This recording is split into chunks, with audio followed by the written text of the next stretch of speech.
Hello there, the YouTube, my name is Rob, and did you know the UK Netflix has recently added to its roster The League of Gentlemen? There has been a resurgence recently of TV shows mixing wacky with dark. BoJack Horseman immediately springs to mind with its emotionally dark plots, but all glued together with very silly premises. But it's not just BoJack Horseman that does it. There's been a lot of shows in recent years that have a very similar mix of dark and light in different degrees. Rick and Morty, obviously. Adventure Time got quite dark after a few seasons, and even the new show on Netflix, American Vandal, has done a very similar thing. But this wasn't the first time it's happened. Back in 1999, a sketch show appeared. This was nothing new, sketch shows had been around for a long time.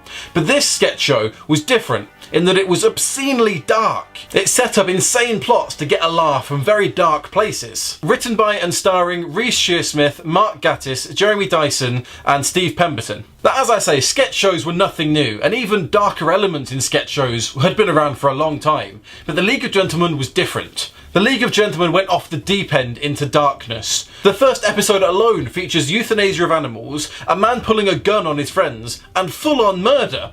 And the rest of the series just got darker and darker. Which leads to the question, was the show actually that good? Or did the absurdity and the shock value just cover up a show that was too dark for its own good? Now, the show's plots and characters didn't come from nowhere, and it's very strange to see just how many characters directly come from an influence of a real person. Take Pauline, the abusive restart officer for unemployed people. She wasn't just made up out of nowhere. She was based on a real restart officer that the writers had when they were unemployed. Even one of the show's most absurd characters, Papa Lazarus, the ringleader of the circus with his catchphrase, "Hello, Dave," was based on a real person. Apparently, when the guys were writing the scripts, they'd have a phone call from one of their bosses who would constantly want to speak to Steve Pemberton. And if anybody else answered the phone, he would just say, "Hello, Steve? Is Steve there? Hello, Steve?" And ignore anything anyone said to him until he got to speak to Steve. And it's things like that, things that take elements from real life and warp them into something mental and crazy and still remain somehow relatable. That's where the show really shines. Now, for all its weirdness, The League of Gentlemen was, first and foremost, a sketch show. Because of this, some of the characters become one-dimensional, and it strays into Little Britain territory, and that came out 4 years later and was a lot worse. Some of the characters just end up rehashing all of their own scenes over and over and over again. The worst one of these, I think, is the vet, Mr. Chinnery. His whole thing was that he was a vet, and he would go and try and help an animal, and would eventually end up killing it.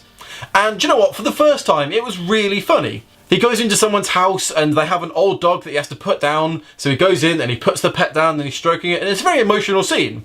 And then you find out he's put down the wrong dog. And it's a really funny scene. You're not seeing it coming. But then the next time you see that character, you think, well, you're going to kill an animal, aren't you? I can see that coming already. In fact, I think he's probably the weakest character in the entire series because he has no development. He remains exactly the same. In fact, one of the worst sketches in the entire series is when Mr. Chinnery the vet is trying to help a cow give birth. And he says, "I'm going to put my hand up its vagina, put a rope around its hooves and help pull it out."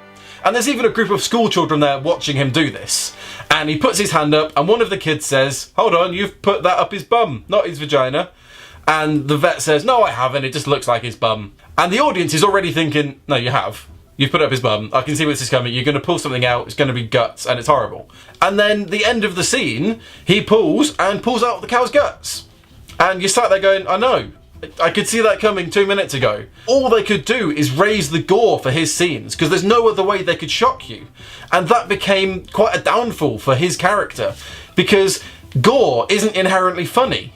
For each sketch, the question is this mocking a trope or a stereotype or something like that?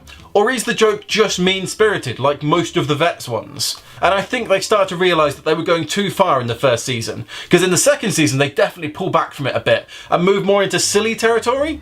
The sketches with the two old ladies in the charity shop talking is very much Monty Python. The entire joke is that they don't really understand each other because they can't hear very well. One of them says, "Oh, how'd you spell cassette? Has it got 2 T's? 2 T's coming up?" It's a very silly joke, but it's very well written.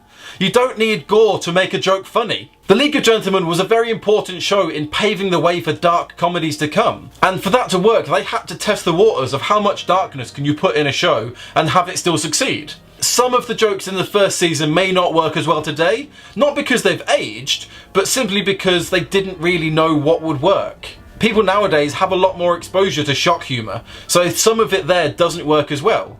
But the jokes that do work, the jokes that are well written and are based on a trope or a stereotype, are incredibly funny. So if you happen to like dark humour and you haven't been down to Royston Vasey to watch The League of Gentlemen, give it a watch. I think you'll be pleasantly surprised. Okay, that's all from me. Thank you all for watching. If you liked this video, remember to click like, and if you like my content, think about clicking subscribe. Thank you for watching, and I'll see you in another video really soon. Cheers now.